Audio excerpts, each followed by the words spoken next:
The Biden administration is under fire after the Department of Homeland Security announced a new Disinformation Governance Board would be created.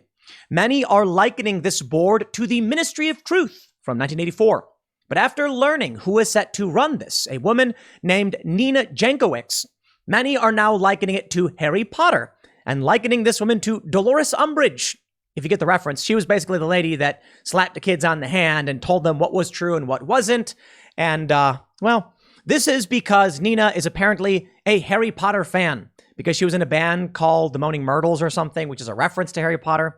I got to be honest, I really don't care about that. What I do care about is the unhinged political opinions of the individual set to run this Disinformation Governance Board. And I'm also concerned that the government should not be running a Disinformation Governance Board. The government should not have the authority to determine what is true and what isn't. In fact, Miss Nina Jankowicz previously agreed with that position. In the past, she said she didn't like the idea of the executive branch having the power to determine what was fake news. But see, that was probably because Donald Trump was calling the press fake news. And now that Joe Biden is in office, and this woman is a clear Democrat-supporting authoritarian, her position seems to have changed, and here she will head up Joe Biden's quote-unquote Ministry of Truth. But as we seek to understand this woman, the disinformation she herself has spread, and boy is it copious, and her unhinged political opinions, we are being bogged down by people, in my opinion, saying stupid things. Videos surfaced of this woman, Nina Jankowicz, singing, "I don't care." There's videos surfaced of her doing some kind of musical performance about being famous. I don't care. Why are people so bent on these personalized attacks? I'll tell you what I'm concerned with. Joe Biden's administration, seemingly right around the time Elon Musk is going to buy Twitter, announces a Disinformation Governance Board within the Department of Homeland Security. Do you know what the Department of Homeland Security is for? Counter-terror. And immigration, sure. But anti-terror is one of its principal functions. And we were told the purpose of the DHS was to prevent things like 9/11. Now we have unhinged authoritarian types leading up disinformation governance within it, targeting the American people. No, this should not be. And what's frustrating to me is while we can see this clear overreach and the clear insane political positions of this woman, people are focusing on her singing and liking Harry Potter. And you know what? I don't care. I like Harry Potter too. I also like singing. If you don't like her taste in books or whatever, and you don't like her singing, so what? I'm not a fan of country music. I think John Rich is a great dude. He's a rad guy we hung out with. I'm not going to be like, can you believe this guy's song? I'm like, oh, the guy's really good at it.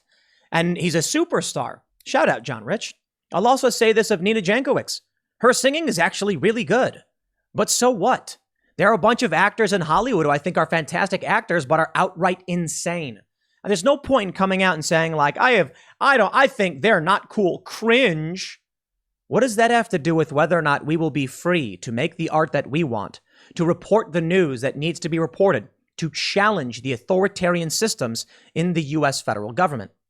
The Biden administration is crooked. It is run by a broken man, and that needs to be on the forefront. Coming out and making arguments about cultural issues because you don't like singing is a waste of everyone's time. So let's get to the crux of the argument. This woman is out of her mind. Let me just start by showing you one of her tweets. She said, anyway, long story short, I think we as a country might be too free-spirited, to put it diplomatically, to comply with social distancing recommendations unless they're forced upon us. So force away, lock us down. People are not taking this seriously. You see, I think that is unhinged, too free-spirited. We are a nation of free spirits founded upon the idea of individual liberties. This woman is a dangerous authoritarian, and that needs to be addressed. So let's address it.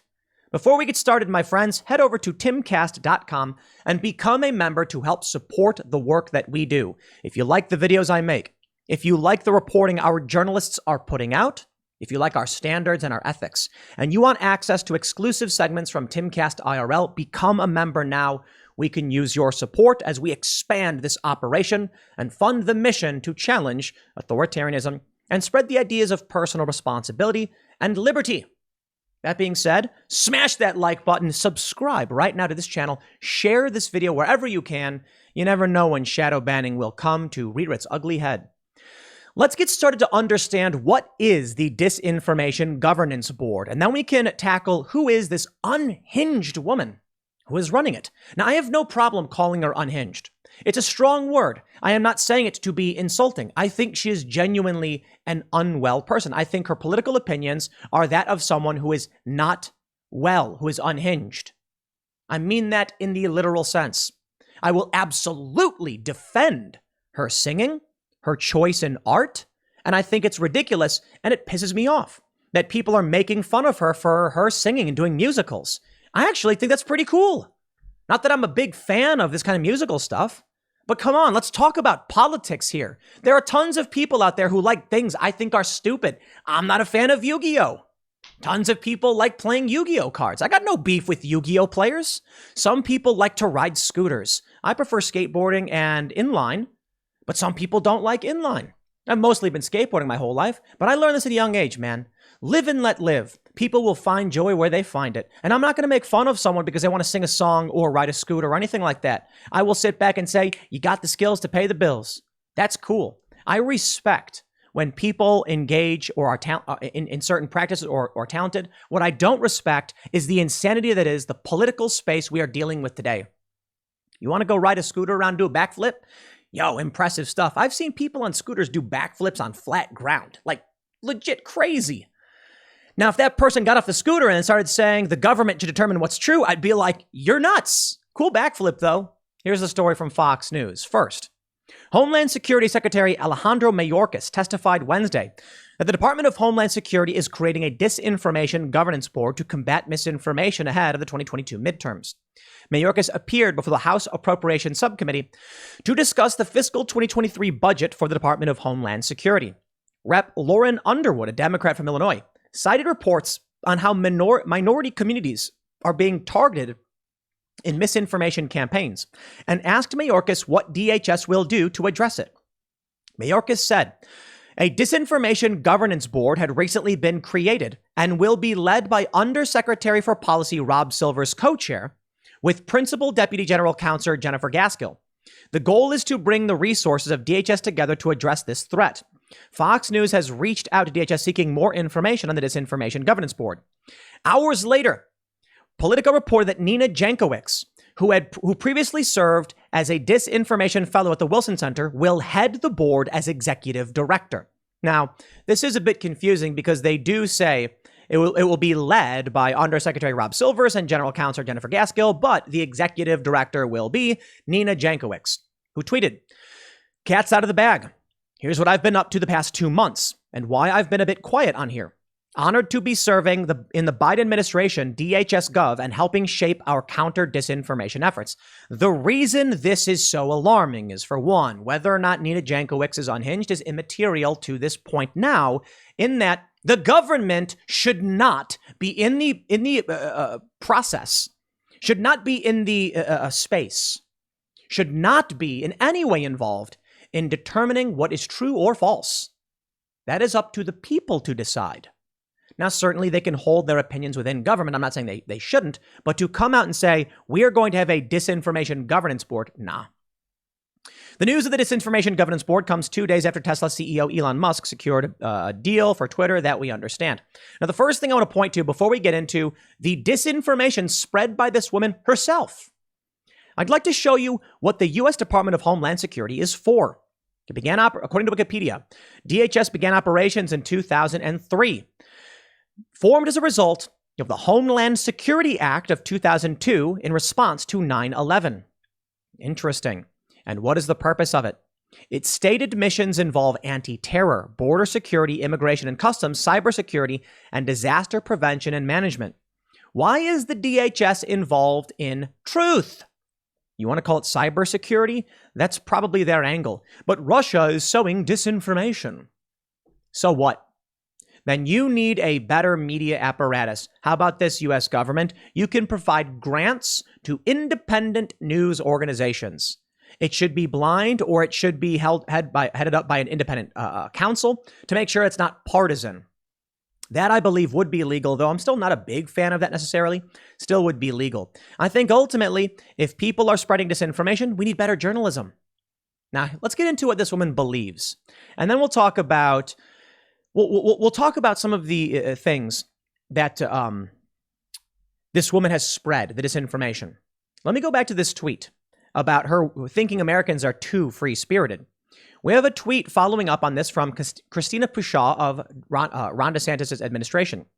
She said, I hope all of those who want to get out of lockdown and get their freedom back, who doubted Russia's intentions or thought the Mueller investigation was a hoax, now understand the seriousness of cyber attacks and information operations. What? The Mueller investigation proved Donald Trump was not colluding with Russia. What is this woman saying?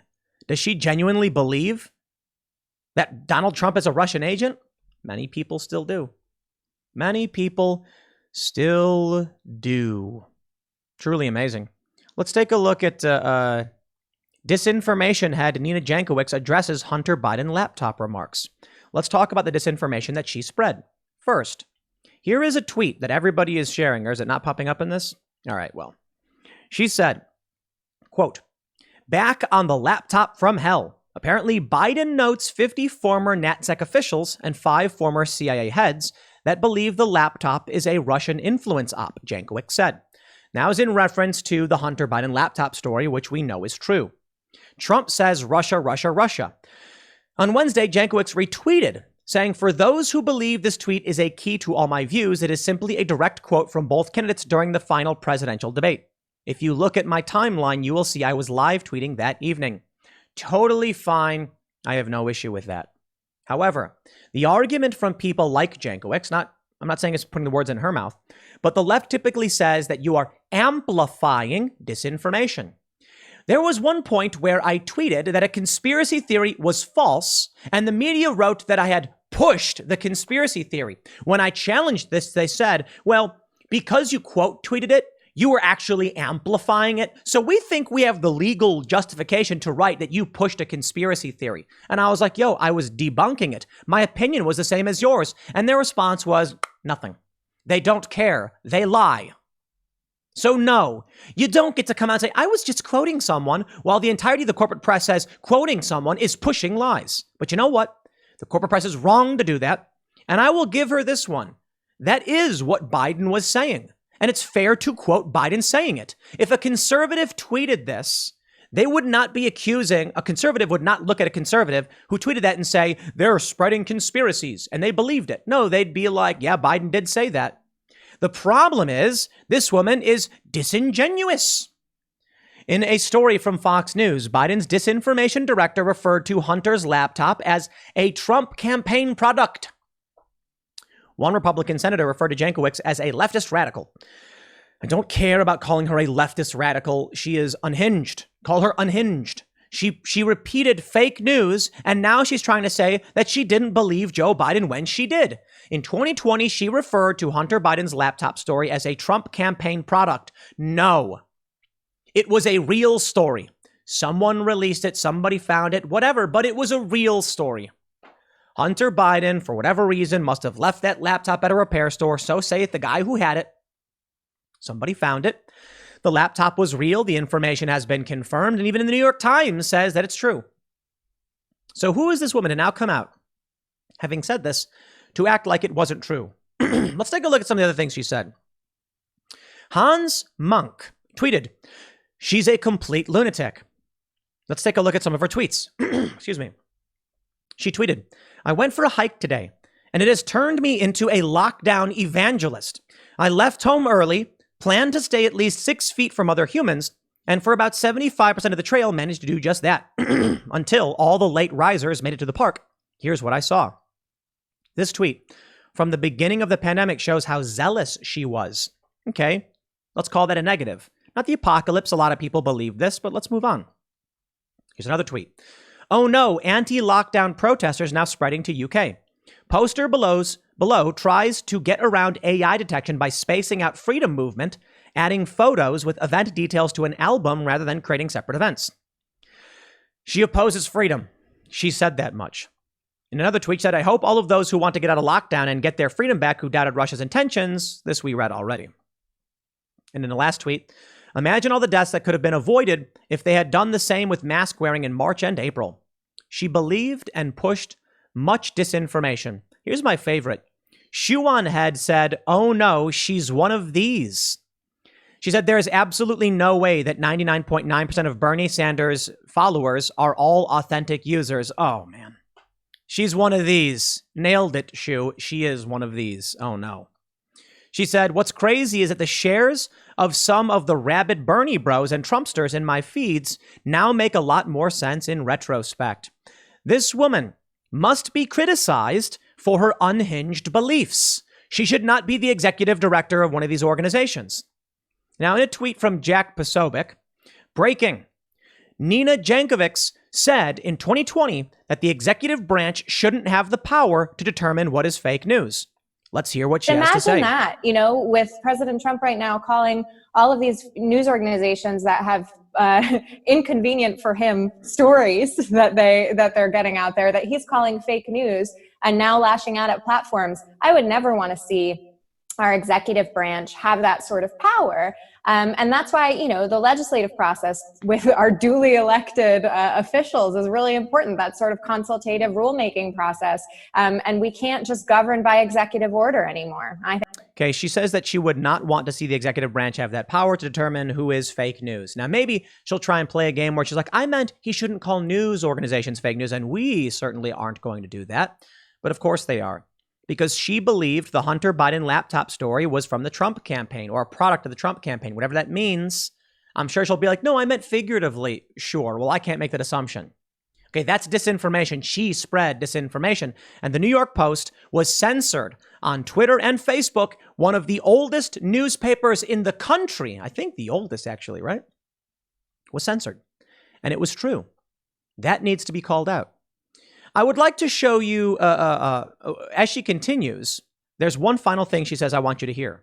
Through that political pressure, they have a tip line that people can kind of report when they think their content has been unjustly overturned. And the Trump administration has a similar thing. So it's providing a lot of fodder for anti-democratic online governance. And it's very, very scary. And I think this is really where Congress needs to step in. I think we're seeing cooperation ramp up on a number of levels. So I will be completely honest and say that my program at the Wilson Center is partially funded by Facebook. Let me go back. She's funded by Facebook. Wanted to make sure that was heard. In the middle, at some point, I was hoping for the quote to play before that, before mentioning that she said she was funded by Facebook. And Poland has established this consultative process with its Ministry of Digitalization and Facebook. Because like the Trump administration, and I wouldn't be surprised if the Law and Justice Party got this idea from the Trump administration, they believe that there's anti-conservative bias on Facebook, even though there have been multiple studies that prove otherwise. Okay, so wanted to play that quote first and the other one, but the point is, she says, anti-conservative bias, there's polls, studies saying otherwise. I give you from May 9th, 2016 from Gizmodo, former Facebook workers. We routinely suppressed conservative news. Oh, is this fake news? Fine, call it fake news. But there was bias, okay? It's that simple. And for her to say there isn't, it's just patently absurd. Now, to go back to that video, then I wanted to highlight, she mentions she's funded by Facebook.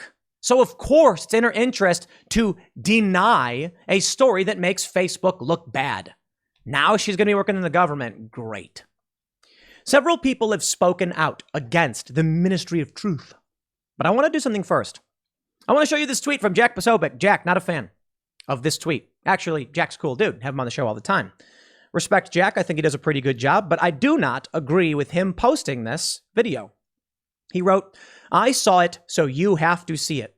He responded with a picture of her. DHS is creating Disinformation Governance Board. In this video, you have two young women. It looks like an old video of Nina Jankowicz and her friend, and they're singing a song. I gotta admit, I think the song is kind of bad, but they're young people. Nina's actually not a bad singer. Why are we posting this video? Does this show that her opinions are valid or invalid? Are we just supposed to hate her for this? Am I supposed to act like she's bad at singing or something and that's going to influence me politically? Jack, not a fan of this. We shouldn't be highlighting, and this other woman too, like this young woman here who's singing, why is she involved in this? Why? I don't want to make fun of her. I don't know her. She seems lovely. I think she can play the guitar. I'm not a big fan of the music they made, but that's okay. People are allowed to make whatever art they want, and some people might like it.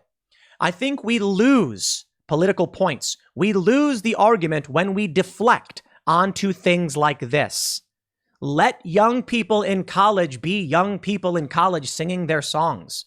Now, I think Nina is unhinged. I will say it again and again and again because she's anti-freedom. She spreads disinformation, and then she claims she's fighting it. She says there's no bias on Facebook, but Gizmodo said there was. And then she says she's funded by Facebook. Sorry, that to me says unhinged person. Or I guess you can say she knows exactly what she's doing. She's just a bad person. I bring you now to the Daily Caller.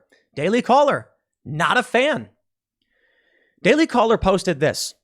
Flashback video of Biden's Minister of Truth singing about effing her way to fame and power. The vibes are horrendous.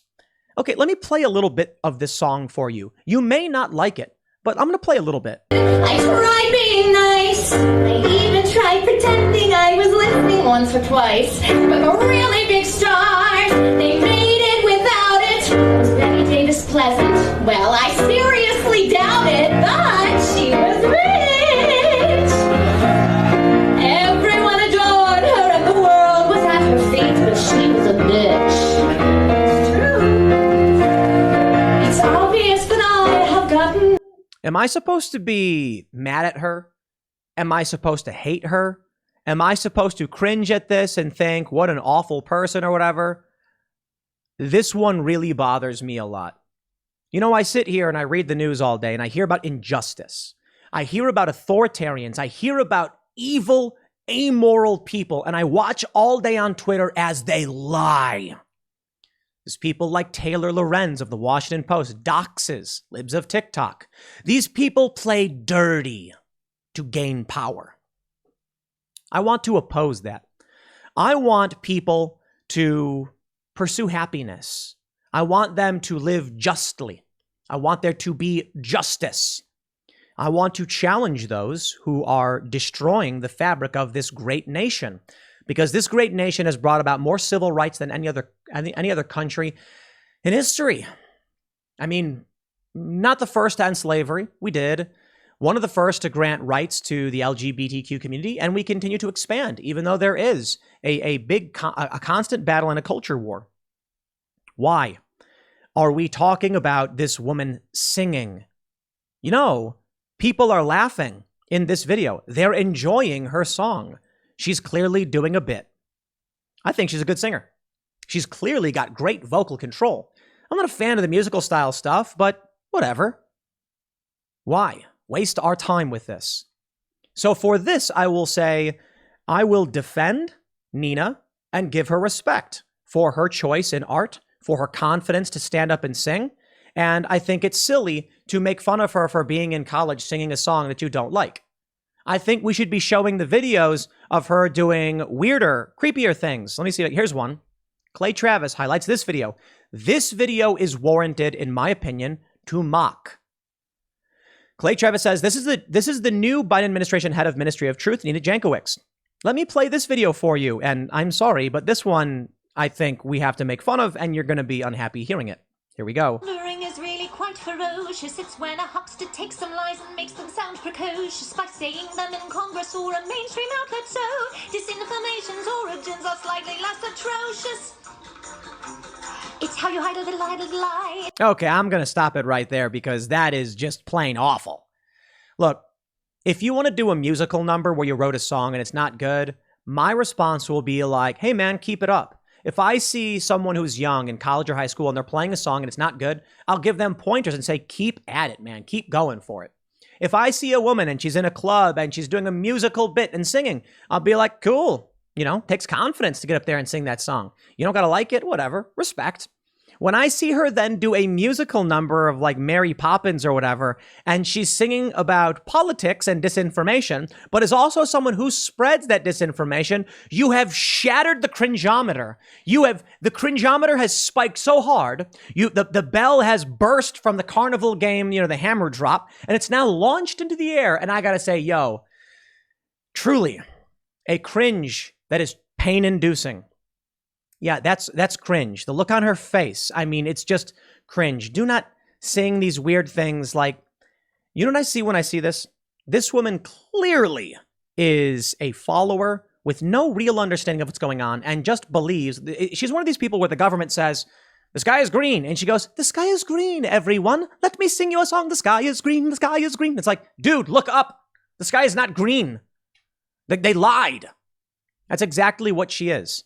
She is a mouthpiece. She is a speaker for the administration's lies, for the establishment's lies. She is not challenging anything. I got no problem with her singing, though. Now, Ron DeSantis is stepping up. You cannot have a ministry of truth in this country. DeSantis says Biden won't get away with having a disinformation board that can silence critics. That's the thing. Let's go back to this story. White House defends DHS disinformation board, not sure who opposes the effort. That's what Jen Psaki said when asked about it. Someone asked Jen Psaki, how will you assuage concerns, wondering if she's going to be able to be an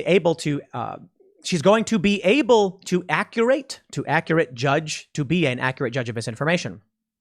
Psaki told reporters that she was unsure of who the individual is that was chosen to head the initiative and did not have any information. Well, let me play for you the response. How can you assuage concerns of people who are looking at this person who's been appointed to this position and wondering if she's going to be able to accurately judge misinformation now that a lot of that reporting has been proven to be factual in some ways? Well, I don't have any comments on the laptop, but what I can tell you is that it sounds like the objective of the board is to prevent disinformation and misinformation from traveling around the country in a range of communities. How? The goal of the board is to prevent disinformation from going around and spreading in communities. How? How will the government prevent the spread of disinformation? Disinformation doesn't mean anything. There will be a data point. Let's refer to it as numbers. Let's say the true answer to the math problem is 50, but 51 is circulating around this community. Now, will the government intervene and say, we have determined 51 is not true, and thus we will restrict that speech? How will this be done? The government doesn't have the authority to do it, and I believe the Disinformation Governance Board will be outright dismantled by a lawsuit. The First Amendment is clear. The government can't create this. Who determines what disinformation is? Let's play another way. Let's say someone goes, the sky is blue. And someone else yells, the sky is black. You're wrong. Which one of those statements is true? In fact, they're actually both true. You see, the sky is actually black. But what we see is light refracting off of the gases, resulting in a blue tint as it reaches our eyes. The sunlight hits a bunch of particles, light gets bent. What we see in the sky is blue, but truly, if the sun was to be out of the equation, the space is black. So you could argue, well, humans perceive the sky as being blue due to light refraction, but you're actually not seeing the sky. You are seeing refracted light from the sun. When the sun is removed from the equation, you can see the true sky, the night sky, which is in fact black. Now, if both of those facts are going around, some might argue and say, no, Tim, the sky is blue. It's a general statement. No, I get it. My point is someone could try to argue it, and I'm sure some would say one or the other. Is the government going to intervene and say, we've determined the sky is no longer blue, the sky is black? Because that's technically the scientific answer, and it's true. If the water vapor were removed from the atmosphere, you would see a black sky. Well, and someone can argue, but the water vapor is part of the sky. And if we're looking at the various gases and vapor reflecting the sunlight, then the sky is blue, and it's like, but the sky is not a thing. What you're actually talking about there is gases and sunlight. If we're talking about what the sky represents, which is the outer atmosphere and space, it's black. Okay, you get the point. There can be conflicting statements. Which will the government determine to remove? Now, obviously, in this circumstance, the government or anybody might be like, look, just explain it. Both can be let out there. What about something like Hunter Biden's laptop, which we know is true, but Twitter and Facebook blocked? Is the government going to come out and be like, this negative story about us is fake news? Better remove it. The government should not have that authority. So many people are speaking out. Elon Musk calls the new Ministry of Truth messed up. Tulsi Gabbard said every dictatorship has a propaganda arm, a Ministry of Truth. The Biden admin has now formally joined the ranks of such dictatorships with their creation of the so-called Disinformation Governance Board. Joe Biden himself is getting slammed over his dystopian Disinformation Bureau. Yes. And of course, shills, establishment shills are defending it. Glenn Greenwald notes, John Harward called Tulsi Gabbard kooky. Greenwald says, just as corporate journalists are now the leading crusaders and activists for a regime of state-sponsored and corporate censorship, never stop realizing how twisted that is. They also are the leading defenders of the U.S. security state. Grateful they have now created a Ministry of Truth. AKA straight white cis male journalist targets women of color for harassment, bullying and abuse online by sending his partisan followers after her and questioning her mental health. Glenn says, I learned from NBC that a study found that young women, especially young women of color, get massive of harassment and abuse online. Now that CNN's White House correspondent John Harwood mocked the mental health of Tulsi Gabbard, his Dem followers are swarming her with abuse. Of course. You know, this one is relevant because when Elon Musk simply referenced Vijayagade, they said he was attacking her. When I simply reported on Taylor Lorenz doxing libs of TikTok, with a Times Square billboard nonetheless, they said, Mediaite said, Tim Pool attacks her by saying, here's a thing she did. Calm down, Mediaite. We need to continue to call out the lies and misinformation, and we will. And with your support at timcast.com, we will never back down. The government should not have this power. There are problems. I despise fake news, and there are many, and there were a lot of these disinformation outlets and misinformation outlets. Several years ago on Facebook, we did have a problem. People would create blogs where they would literally write fake news because they knew they'd go viral and they'd make money from it. They had no scruples. These people were not journalists. News organizations towed that line. I shouldn't call it towing that line because it's a reference to falling in line, but they straddled the line. They used manipulative framing to make you think things, but still stayed on the side of, well, it's technically true. My favorite is when the based stickman was called a white nationalist. And the reporter for the Boston Globe said, is he white? And I said, yes. And the journalist goes, is he a nationalist? And I said, yes. There you go, white nationalist. And I was like, oh, come on. You know what white nationalist means. Simply because someone believes in nationalism and they are white does not mean they believe in an ethno-state. That's the dirty game the press plays. This woman, Nina, is a product of this crackpot dystopia where she herself spreads disinformation. Excellent singer, though. Respect. I'm not going to play that game. I'll call her out for being kooky, right? I'll leave it there. Next segment's coming up tonight at 8 p.m. over at youtube.com/TimCastIRL. Thanks for hanging out, and I'll see you all then.